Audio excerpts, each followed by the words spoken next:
Welcome back to सियासी चतन। खवातीन और हज़रात, कराची के पॉलिटिकल डायनामिक्स पूरे पाकिस्तान से अलग है, इस बात में कोई शक व शुबा ना हो। कराची मुल्क का वाहिद तिजारती दारुल खिलाफा है, मेट्रोपोलिस है, फाइनेंशियल हब है, पोर्ट सिटी है। कोई इस बात में कोई डिनाई नहीं कर सकता कि कराची की जो सियासत है, कराची के जो लोग हैं, कराची का जो वोटर है, बड़ा बाशऊर है। लेकिन कराची में जो इस वक्त सियासी जमातें एक दूसरे के लिए कह रही हैं, आपके सामने रखते हैं, मेहमानों से भी सवाल पूछते हैं।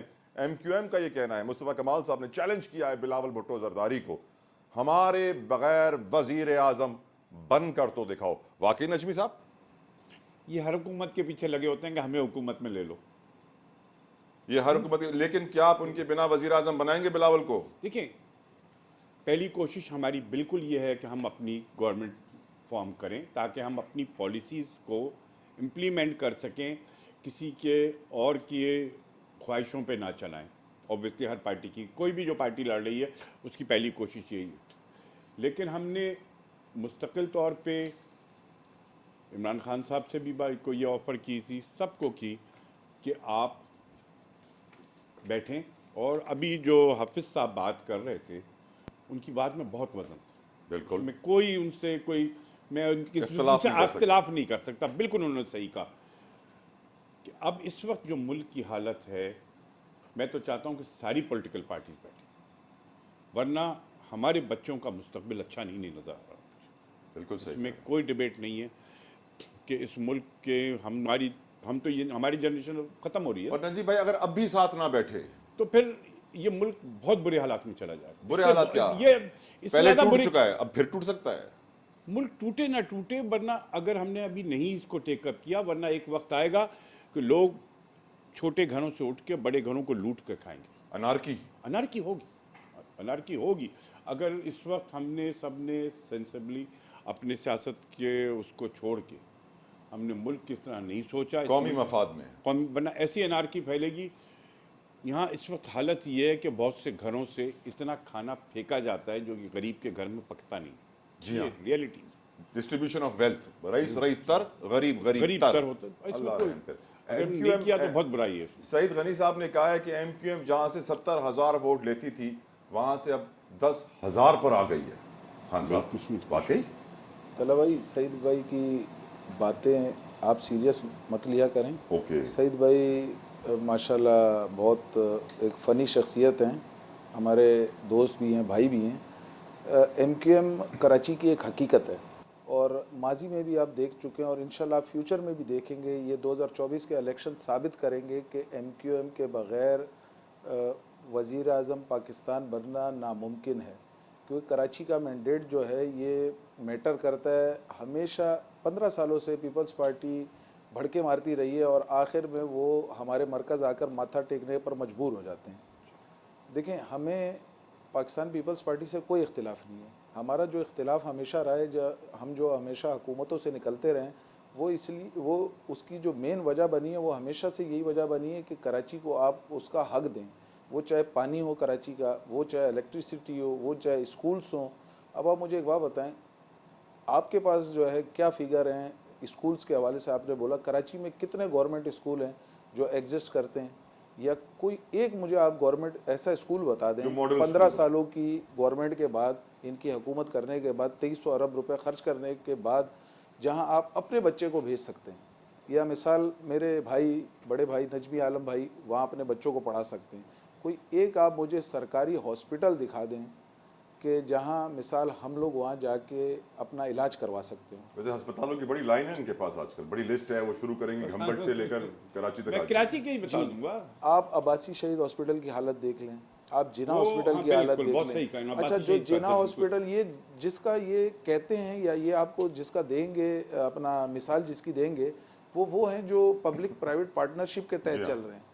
इनका उसमें कोई रोल नहीं है। इन्होंने 15 सालों में कराची शहर को तबाह बर्बाद कर दिया है। कराची शहर का पानी आप देख लें, यहाँ का जो आप मेन इंफ्रास्ट्रक्चर देख लें। कराची शहर जो है वो इनके हाथों में आने के बाद उजड़ा हुआ है। कराची शहर तबाह बर्बाद हो गया है। ठीक है, जमाते मैं इनको कुछ जवाब दे दूं? जल्दी से जवाब दे दें सर। आपने बात की अब्बासी हॉस्पिटल, वाकई में गया हूँ, तबाही है। ठीक।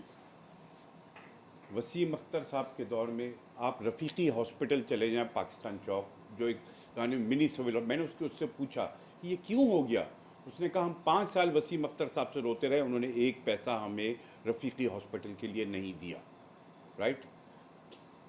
इस वक्त भी बल्दिया कराची में अगर सही मानों में हम कर लें तो कल ये लोग शोर करने लगेंगे कि लोगों को बेरोज़गार कर रहे हैं। अभी भी बल्दिया कराची वाटर बोर्ड में हज़ारों की तादाद में मुलाजमीन हैं जो MQM की तंजीमी ड्यूटी देते हैं, ऑफिस नहीं आते। माज़रत के साथ, आपको ये हकीकत है, सारा शहर जानता है जो हाल कराची शहर का। आपने बल्दिया, जब ये 2008 की गवर्नमेंट के इलेक्शन से चंद दिन पहले इंटरम दौर में जनरल मुशर्रफ साहब मौजूद थे, उनका बड़ा साया था इनके ऊपर। 8000 मुलाजमी बगैर किसी वजह के वाटर बोर्ड में भर्ती किए गए, 8000 आदमी, कबला 8000 आदमी। आज हमें जब वसीम अख्तर साहब के जाने के बाद बल्दिया मिली है ना, 8 अरब रुपए की मुलाजमीन की लाइबिलिटी थी। क्यों है जी? वो सारे ठेकेदारों को दे दिए गए पैसे जो उनके ग्रेजुएटी के। It's a criminal offence. Water board ने एक फंड बनाया हुआ था 4 अरब का, जिसका इंटरेस्ट से मुलाजमीन के ड्यूज़ मिलते थे, वो KMC को मुंतकिल किया गया मुस्तफ़ा कमाल साहब ने ब्रिज फाइनेंसिंग के नाम पे कि हम वापस कर देंगे। एक फ़कीर से लेकर दूसरे को दे दिया, वो फ़कीर ने आज वाटर बोर्ड भी उस क्राइसिस में। आप लोगों ने तो इस शहर के इदारों को वो तबाह किया है MQM ने कि जिसकी कोई हमारे तालीमी इदारों का। जमात इस्लामी में साथ है, उनका भी मौक़िफ़ कराची के ऊपर जाना बहुत ज़रूरी है। मेराजुल हुदा साहब, हाफिज़ नईम रहमान साहब ने आज स्टेटमेंट दिया है कि जमात इस्लामी जीत रही है, उसे जीतने दिया जाए। सर, कौन रोक रहा है इस जमात इस्लामी को जीतने से? खुल के बोले ना सर। जी बिल्कुल, मैं तो आपसे ये बात अर्ज करना चाहूँगा कि पाकिस्तान के अंदर हमेशा एक ऐसी सूरत हाल रही है कि अवाम को इलेक्शन प्रोसेस के ऊपर इत्मीनान नहीं रहता। मैं तो ये मुतालबा करूँगा कि fair, free, transparent electoral election. Reforms चाहिए होंगे और सर उसके लिए। जी, वो भी ठीक है अपनी जगह, लेकिन इंतखाबात को बहुत फेयर इंतखाब होना पाकिस्तान की ज़रूरत है। और ज़रा ये अर्ज़ करना चाहूँगा कि अभी जो गुफ्तगू हो रही थी, मेरे दोनों भाई बिल्कुल ठीक कह रहे थे। ये अजीब बात है कि MQM वडेरों के खिलाफ आवाज़ लगाकर वोट लेती है और फिर ये दरिया वडेरों के समंदर में गिरकर उनके साथ आराम से इक़्तिदार के मज़े लूटता है। और सईद गनी और मुस्तफ़ा कमाल, तो मुस्तफ़ा कमाल साहब वो वक्त हवा हुए वो कि जब यहाँ पर कोई आपके पास इस तरीके से आकर माथा टेका करता था और यहाँ पर यहाँ की हुकूमतें आपकी मर्जी से बना करती थी, शहर कराची के अवाम ने पहचाना है। तबाही, बर्बादी ये कराची को अगर मिली है तो MQM की वजह से मिली है। अजीब बात है, जब तहरीक अदम एतमाद पेश हुई थी, एक दिन इमरान खान बहादुराबाद पहुंचे, वहाँ बहादुराबाद ने खड़े होकर ऐलान किया कि हम तहरीक अदम एतमाद की मुखालफत करते हैं। 18 घंटे के बाद PDM की क़यादत, आसिफ अली जरदारी, मियाँ शहबाज शरीफ, मौलाना फजल रहमान वहाँ पहुंचे और 18 घंटे के बाद उन्होंने ऐलान किया कि हम तहरीक अदम एतमाद की हिमायत करते हैं। किसी ने पूछा कि साहब कल आप मुखालफत कर रहे थे, आज हिमायत कर रहे हैं। उन्होंने कहा वो कल का मौक़िफ़ था और ये आज का मौक़िफ़ है, तो आप फिक्र ना करें। वो कीमत है भी और कीमत सबको मालूम भी है, तो ये कीमत मिल जाती है और MQM मुतमईन हो जाती है। उसके बाद माशाअल्लाह ठीक सर। आगे का सफ़र जारी रहता है। कराची मुश्किल में पड़ा रहता है। कराची जो 3.5 करोड़ का शहर है, उसको 2 करोड़ बड़ी मुश्किल से गिना गया। पहले तो 1.5 करोड़ गिना जा रहा था। और सबसे पहले मोहरे तस्दीक सब्त की है MQM ने। मुझे अफसोस है कि कराची के मफादात का सौदा MQM करती है और ये स्कूलों की बात हो रही है, अस्पतालों की बात हो रही है, तो कराची को तबाही मिली है, बर्बादी मिली है, बोरी में बंद लाशें मिली हैं, भत्ताखोरी मिली है, लेकिन जमात-ए इस्लामी इस वडेरा शाही के निज़ाम को मुस्तरद भी करती ठीक है सर। और बिल्कुल यकसू है कि सिंध तरक्की नहीं कर सकता। ठीक सर। FBR ने रिपोर्ट जारी की है कि 6 महीने में पाकिस्तान में 157 अरब रुपए टैक्स 157 अरब रुपए सैलरी तबके ने दिए, मिडिल क्लास तबके ने दिए, और जागीरदार तबके ने सिर्फ 2 अरब रुपए टैक्स दिया।